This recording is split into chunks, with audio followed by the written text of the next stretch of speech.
Welcome to the Unfiltered Path podcast, where we explore life's journeys without the constraints of filters. In a world that is saturated with highlight reels, we dive deep into the true essence of individual experiences, offering our listeners an uncensored glimpse into the triumphs, the struggles, and the transformative moments that define us. Our mission here is to provide you hope, inspire resilience, and remind you that every path, no matter how windy or rocky, can lead us to growth and enlightenment. Join us as we navigate the uncharted territories of truth, to be moved, to be inspired, and to discover that you are not alone on this unfiltered journey of life. Hey everyone, it's Trinity Baker, mindset coach and motivational speaker. I help take my clients from survival mode to thrival, which both look different for everyone. So I help them discover what that looks like. And I am joined here as a co-host with my other co-host. Hi everyone, my name is Danielle. I'm an aerialist. I'm the owner of Aerial Jade. Aerialist is a fancy term for performing suspended in the air. I'm also an educator, so I teach other people to do it as well. I'm excited because this year I am the host of Maine's first aerial arts competition. I am so excited to host this and bring together all the studio owners throughout Maine to grow aerial arts. I'm very excited. And today we are with our co-host. Hey, what's up, everybody? My name is Graham, owner of Valued Productions. My company works to produce and implement video marketing strategies proven to make you more successful with your business, turning strangers into clients. And I am super, super excited to be joined with our guest today.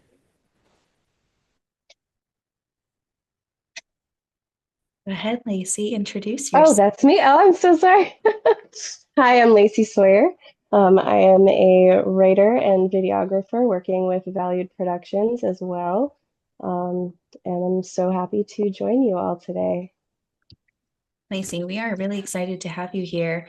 I'm excited to have you here because you have a fantastic blog and social media presence that helps first responders and people in the medical field, in which I'm a former nurse. Danielle works with a lot of nurses and a lot of people in the medical field. So you tie into a lot of the conversation we've had in previous episodes, but you're also an author and you are with Value Productions, and so you help entrepreneurs spread their message. You are going to have a great message here on the podcast today, so we're excited to have you. Thank you. Tell us about your book. All right. So that's kind of the end of everything here is this book that I just published.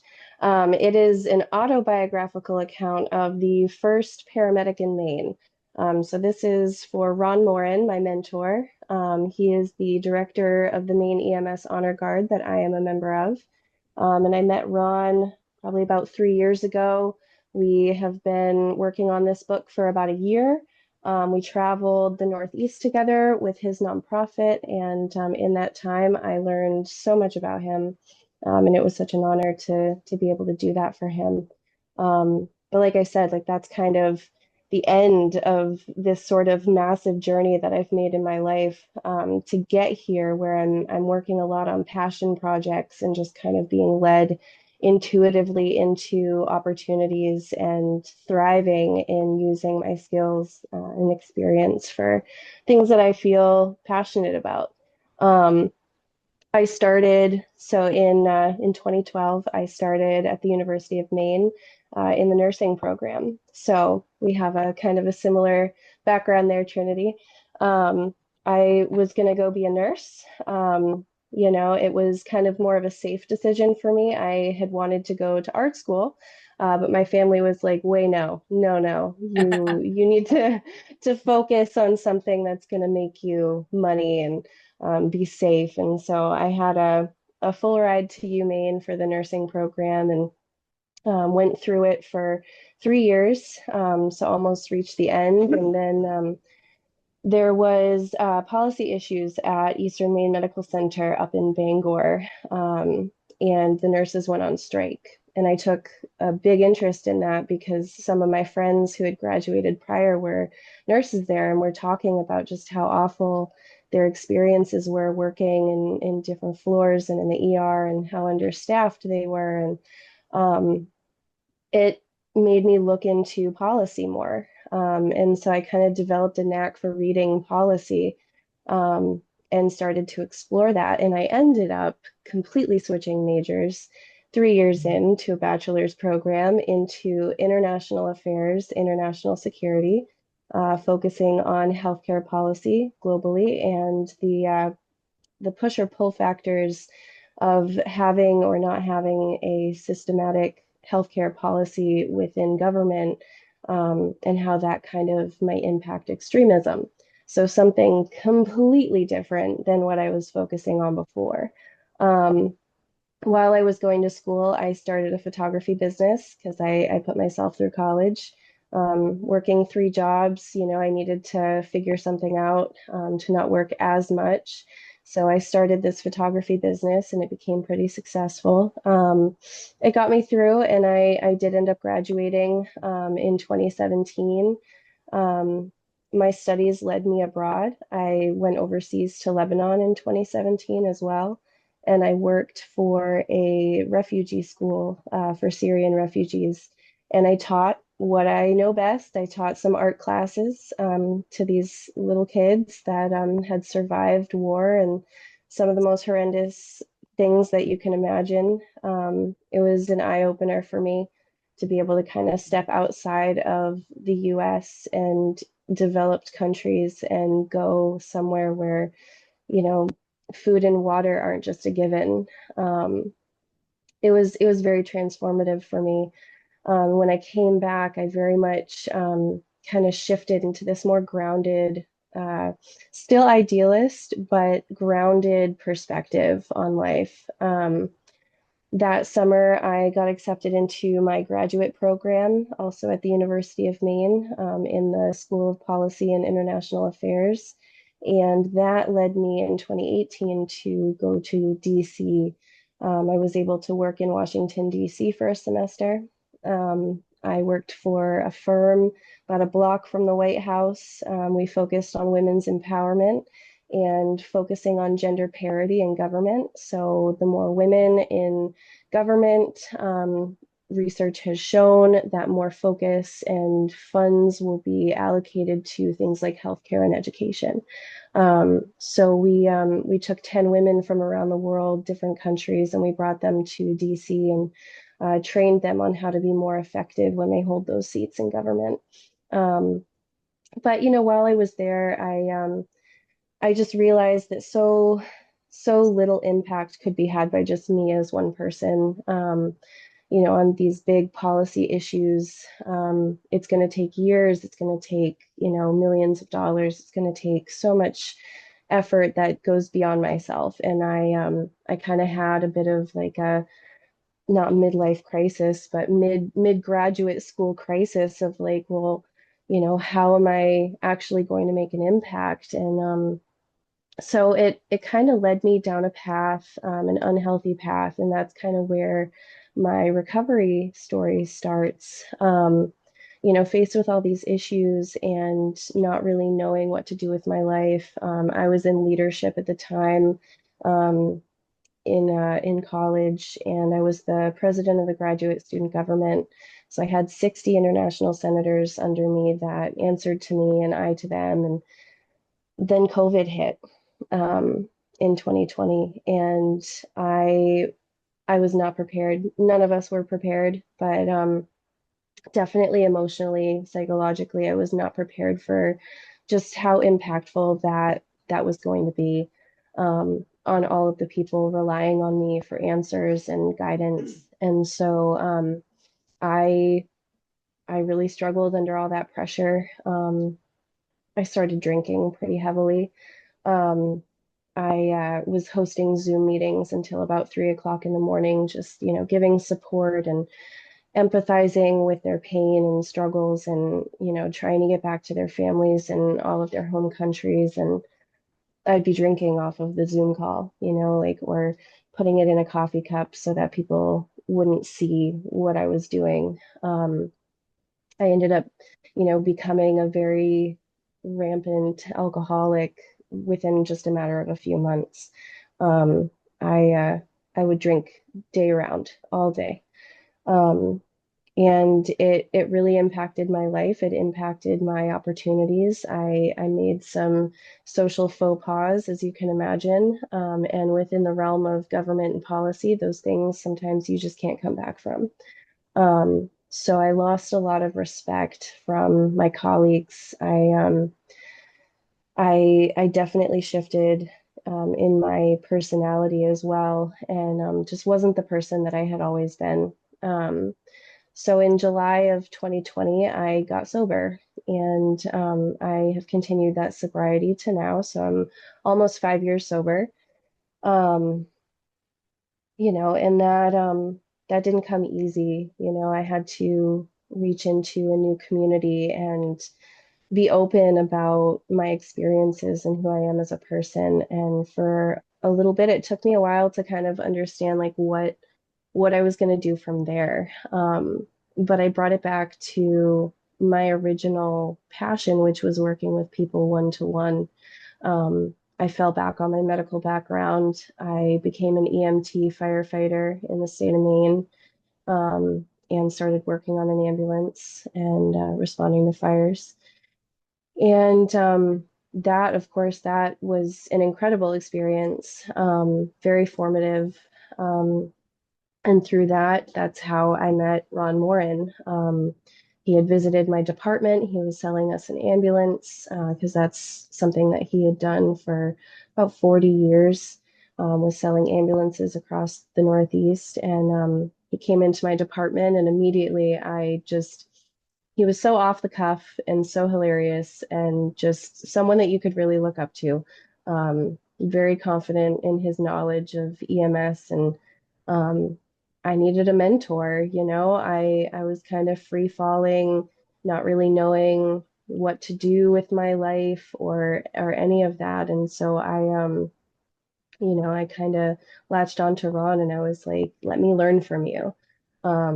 He invited me to join the Maine EMS Honor Guard, so I did that. I'd never done anything like that before, but we show colors at funerals and events. So I'm one of the people that marches in with a flag, salutes, singing the national anthem, all of that. And that kind of brought me to what my current passion is right now, and why I started my blog.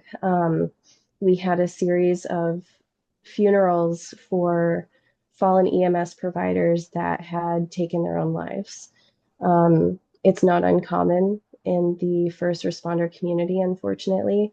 Um, it's kind of an issue that people, have just now started really talking about because I mean, it's so prevalent. But you're talking about a community that has been taught, the tenet of like, if you can't stand the heat, get out of the field. Um, it just they're not geared to really be open about their struggles and their issues because of the fear of being seen as weak or not cut out for the field. So there are a couple people that I'm working with right now on this sort of cause. Ron is one of them.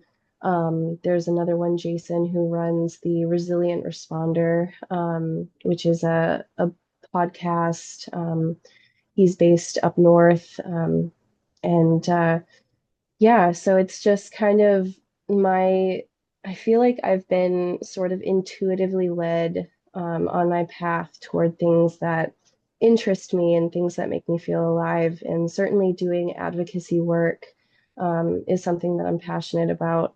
Um, through my graduate experiences, I became quite a skilled writer. And so to be able to use that skill to write a blog and to reach out to people and just make that one-to-one contact and really try to talk to people about their experiences is so incredible. And then of course, my photography business and all of my kind of creative ventures I'm able to put into practice now, being with someone that runs a very successful videography company. So I'm able to utilize those skills, and work feels like play. It's not, I don't wake up and go to work. I wake up and I do what makes me feel alive. I get to talk to people, work with people, support them in their endeavors and in their own passions. And yeah, I'm really blessed today. So yeah, that's a bit about me. I've taken so many notes over here. I could talk hours, but we'll not do that since we're on the podcast. I do want to mention a couple things though. So you had mentioned how like the pandemic hit, none of us were prepared. And then you went to a coping mechanism that we were all taught is just normal coping mechanism, right? Which is alcohol. And how many reels did we see on social media that's like, if you put your wine or your alcohol into a cup and you blow on it while you're on your Zoom call, it's coffee. And it's like, holy shit, that's not normal. Like, we should not be pretending that alcohol is coffee. That's a so congratulations on your sobriety. Thank you. Huge.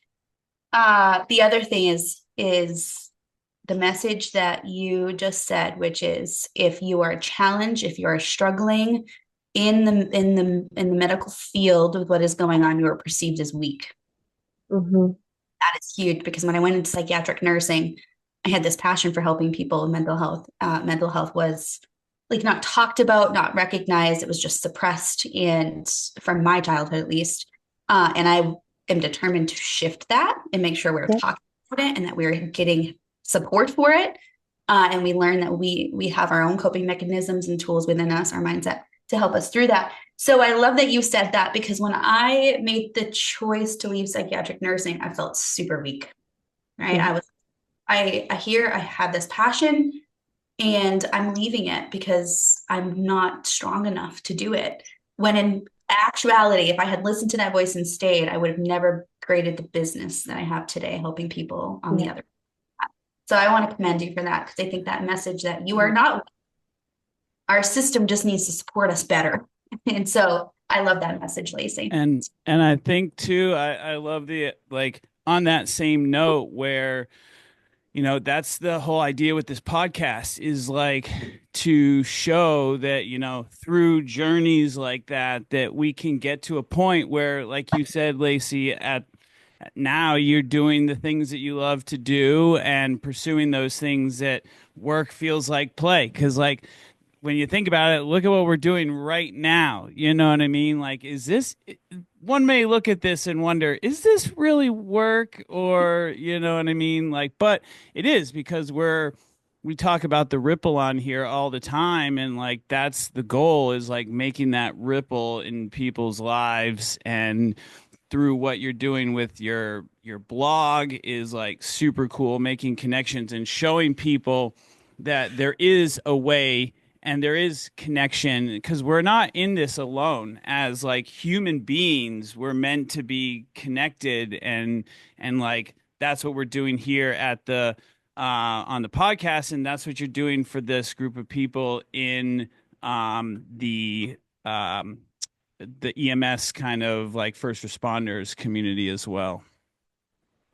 I love that you just demonstrated through your story the transformation that happens to an entrepreneur.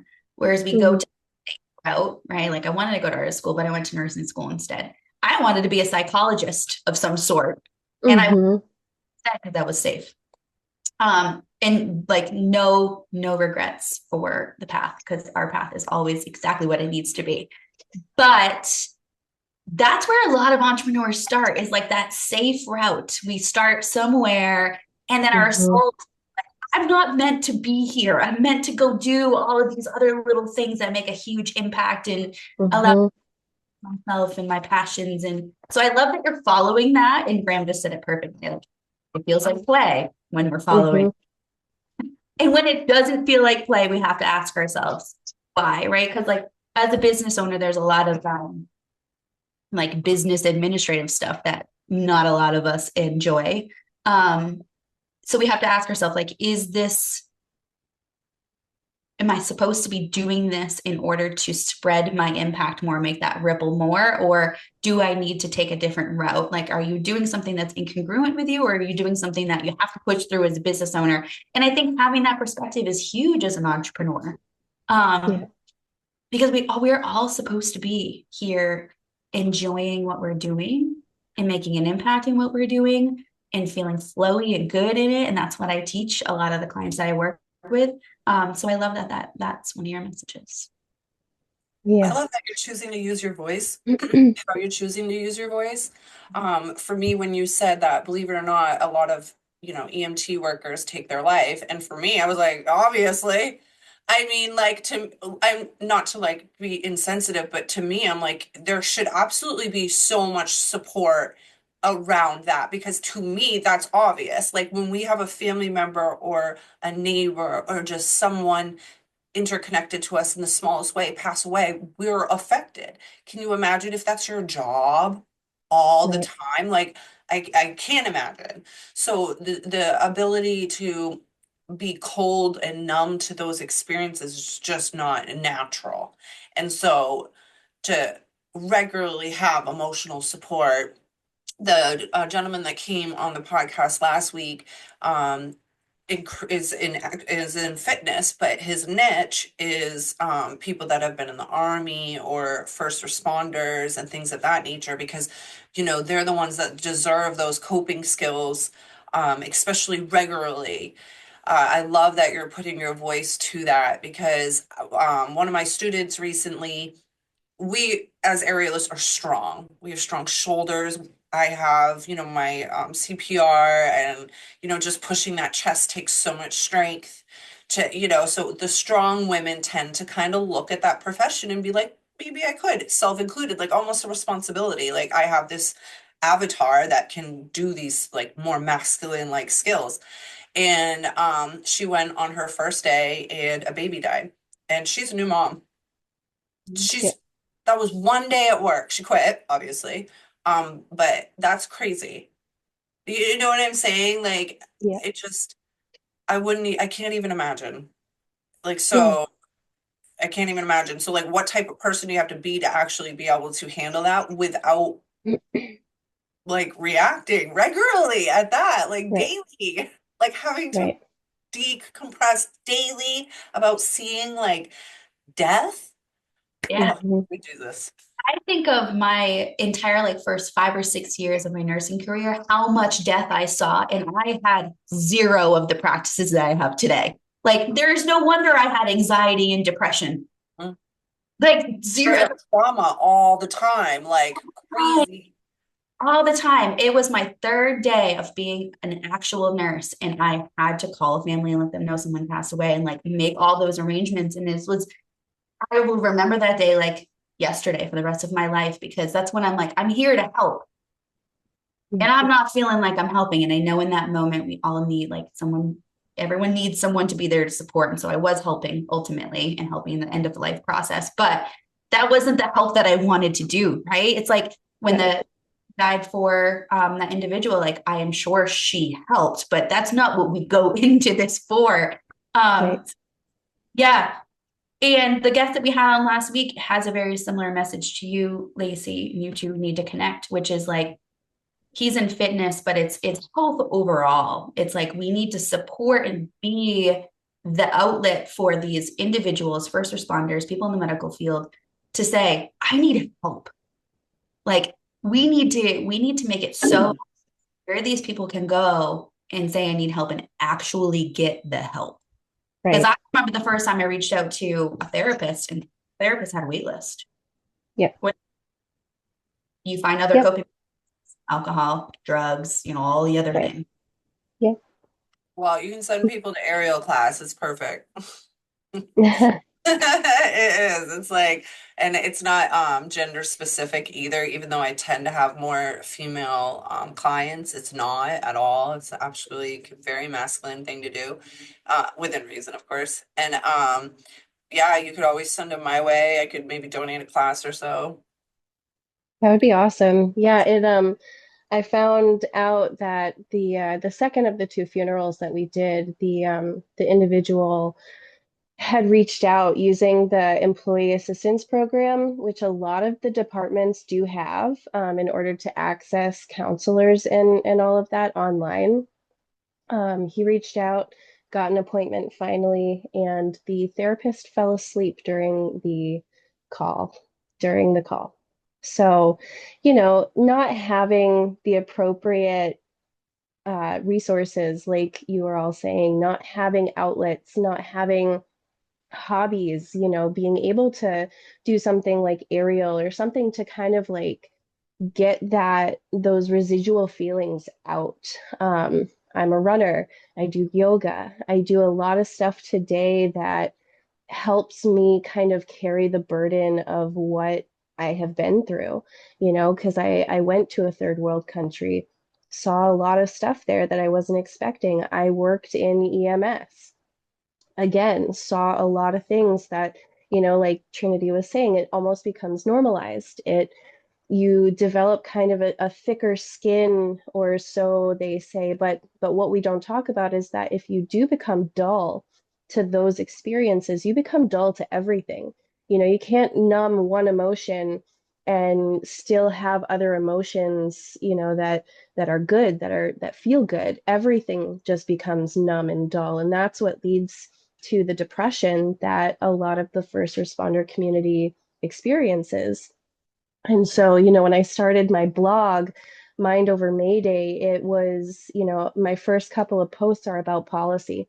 It's about starting the conversation, how to contact our legislators, how to, write a personalized story in order to impact and put that sort of message behind this is why, this is why we need these things. I'm hoping to, build people's awareness, and open the conversation, but also inspire them and give them the skills necessary to take part in their own self-advocacy, because I think that's a huge step in becoming able to thrive, is like being empowered, feeling like, you can talk about your own experiences and give words to them and make them impactful.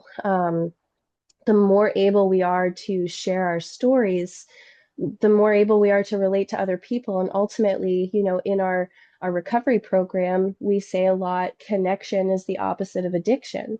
If you can connect with other people, then you're more likely to have that sort of strong net to catch you when you're struggling. So yeah, I really enjoy what I do now. It helps me heal as well. So Amen. There's so Let's just like chime in on that, because I never want to seem like I am of a higher level in my ability to cope. And, I've been, I had to overcome addictions before and stuff, and I never want to seem like I'm somewhere else. I'm always practicing these coping skills and mhm. ways to rewire my brain. And self-love is really just allowing myself to be not so perfect and just like, how can I address this? And being a little more self-aware. And so we're always going to be doing that. So that was a nice reminder, because we are on here and we talk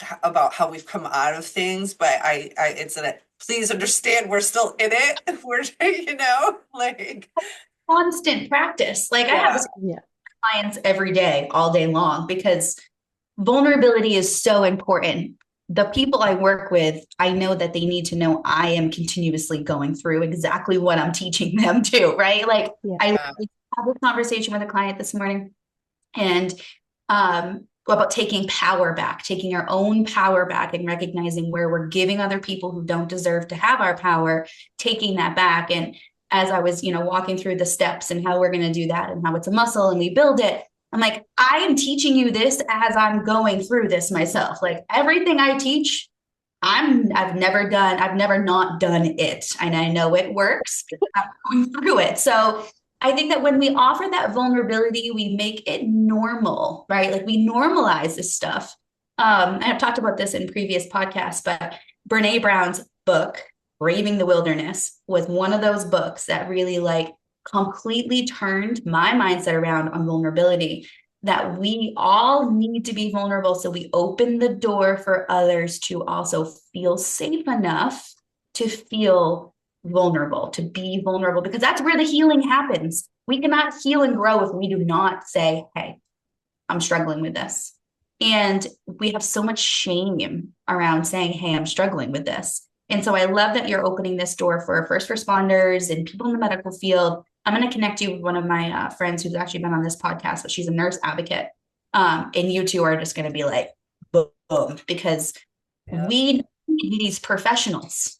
The medical field is never going to go away, like ever. We're going to need them. So we have to make this change so that we can keep medical professionals, because if we need help and there's no medical professionals, what are we going to do?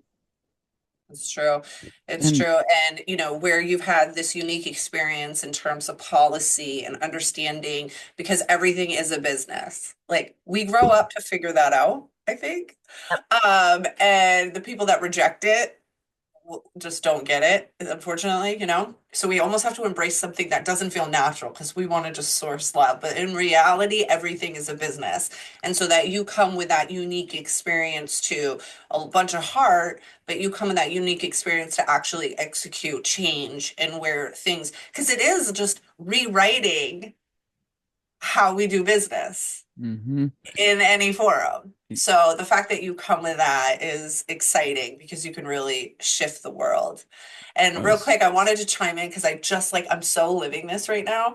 I recently started training aerial at 22 feet again. Now, when I originally went to circus school, this was normal for me. To pretend like I am not scared 22 feet in the air is hilarious. Yes, I am. The other day, so when someone's really scared, I have them climb to where they're scared and then they sit there. They get in a comfortable seat and they just sit there for 30 seconds. I was doing that to myself. I came down, I cried in front of my student assistant. I was alone, like it was self-training. And I was just like, it's my job and I'm just as scared as everyone else. Like, and and then even more scared because like I have children and stuff. So I don't need that thrill. I'm not in my 20s. I relate to it. That's why I train aerialists, but it's not something I desire all the time to feel. And so, while I love teaching it, I just kind of like outgrown certain impulses that make it exciting. And so I was like, literally last weekend, like a baby, like crying, curled up, stood at 22 feet for 30 seconds, counted it, came down, and was like, all right. And then, I did move on and kind of cope through it. But God, like, Look at how right, you have the vulnerability with that. Look at how impactful your vulnerability is to someone who is also scared to even go a foot in the air. it's Now, true. them, because you are open and vulnerable, you give them the door to do it at 1 foot in the air. Yeah. Knowing we're going to be able to support them, right? And it's true. My student assistant saw it, so she gets to feel super empowered, right? She just saw the most like raw, vulnerable thing. But then I've been telling my students throughout the week, like, hey, I'm going through this with you guys. Like this is really scary. I'm like 5 steps ahead, like in terms of what moves I'm trying to relearn and master.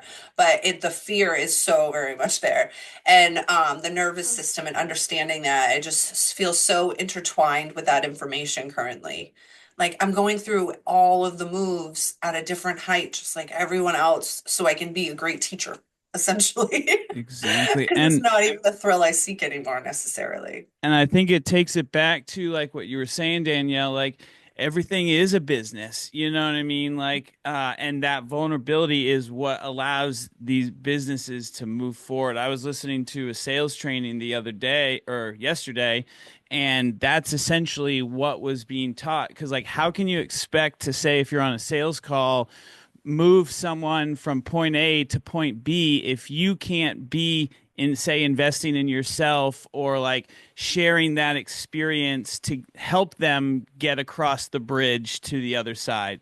And so like this whole thing that we're talking about here is that same concept, and it touches all facets of from business to life, and like being able to cross that bridge of like essentially the gap. And like I was listening to it in sales perspective. You're talking about it in athletic perspective.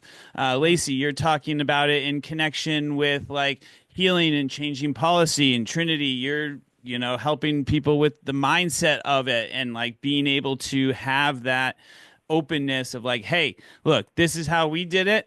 This is what we did to get to point A to point B. This is how you can do it. And being open like that it ties into business so much, and like how everything is like that.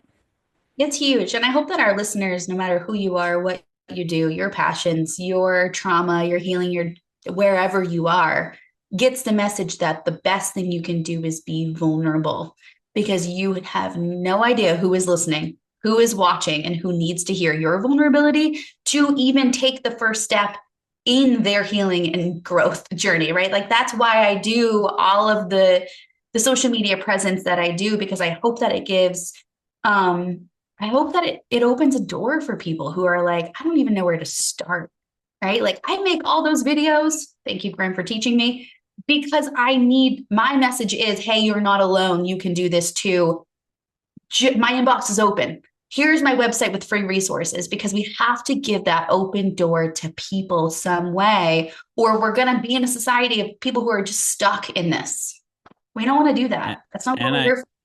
I know for me, like a lot of what has come out of this podcast has been that like ability to be like, because before it was a lot of very business forward business stuff, you know what I mean? And now it's like, okay, like we can get a layer below and like, okay, this has shaped me into becoming the type of business person that I am. And all these things, like Lacey, you were talking about how your story has like guided you divinely in the ways that it went to where you are, and like that is the things that essentially make us who we are today. And like this podcast has allowed me to do that more, and like seeing it more come out in like my business stuff is definitely very helpful, and hopefully our listeners are getting the same connection. I hope you all listening right now get that same vibe that like, you can do it too, whatever it is. If it's starting a business, or, if you're on the edge of it, do you want to get in recovery, or maybe there's so many things that hopefully this podcast inspires some inspiration to make those steps. For sure. Absolutely. I think if we can give that to people, you're so right. We really started this podcast for many different reasons, but one of those being we're all professionals, and being professional can sometimes feel like you're in this box and you can't have that vulnerability.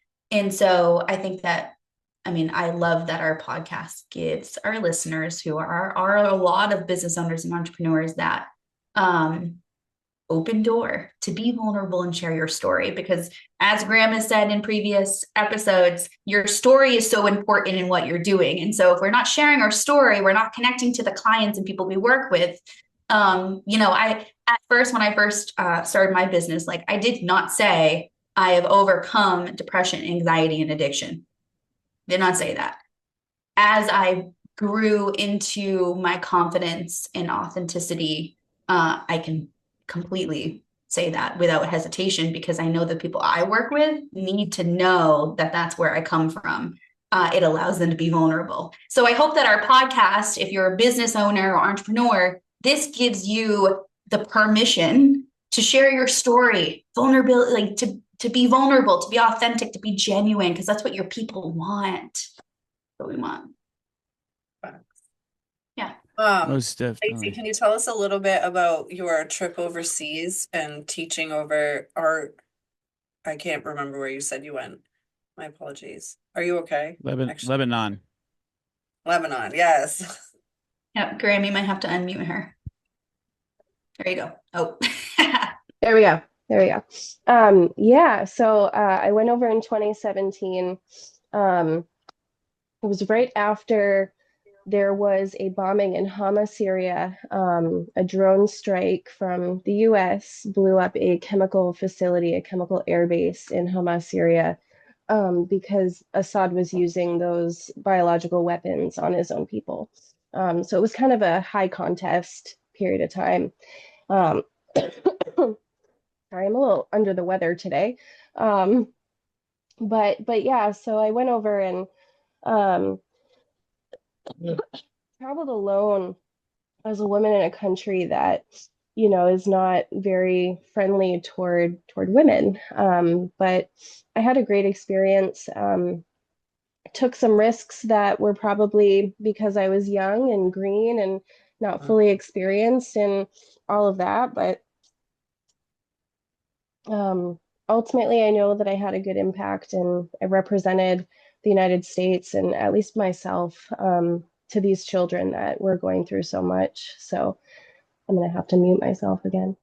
I love that. I think that talks to like just like how you represent yourself in that as a representative of like who we are as a business, as a person. And hopefully that's what our podcast does, is like show up as a representative for your life. And so Lacey, super, super glad that you were able to come on and share your experience. And all our listeners, if you know someone who is in the EMS or struggling with just anything, like check out her blog. And I'm super excited you were able to join us here today. My name is Graham. I'm the owner of Valued Productions. You can find me at valuedproductions.com, on social media at Valued Productions. That's VALUD. I'll help you turn strangers into clients using content. And I am joined with my co-host today. Hey everyone, it's Trinity Baker, mindset coach and motivational speaker. I am here for anyone who is listening and saying, okay, now is the time where I need to say, I need some help, I need some guidance, I need some support. That is literally why I opened my business, because we can change a lot of the quality of our life with the power of our mindset. And often we are trying to change the outside when we just need to harness the inside. That will attract and change the outside for you, I promise. I've seen it proven time and time again. So if you want to learn how to harness the power of your mindset, you can reach out to me on any social media platform, the Trinity Baker. But you can also find my website, thetrinitybaker.com, and book a call with me. Joined here with my co-host. Hi everyone, my name is Danielle. I'm the owner of Aerial Jade. You can find me on most platforms under Aerial Jade or Aerial Jade Art. Like I said, I am currently excited to announce I am hosting the first aerial arts competition in Maine. The first prize is 500, second prize is 100, and then we have audience choice for 100 as well. I'm so excited to facilitate myself and the other aerial leaders in Maine. That will be November 1st of 2025. So it also highlights my ability to plan ahead, which if you know me personally, this is success. And we are here with our wonderful guest today. Hi, I'm Lacey. I'm a blogger at Mind Over Mayday. You can find my blog at mindovermayday.com. It was great to meet all of you, and I'm really looking forward to connecting further. Lacey, thank you so much for joining us. Yes. Thank you. Oh, Graham, you're muted. There we go. So glad that you could join us today, Lacey. And for all our listeners, make sure that you follow, like, subscribe, all that good stuff. Hit the notification bell of all the places that you can listen to the Unfiltered Path podcast. And we will see you next week on the Unfiltered Path podcast.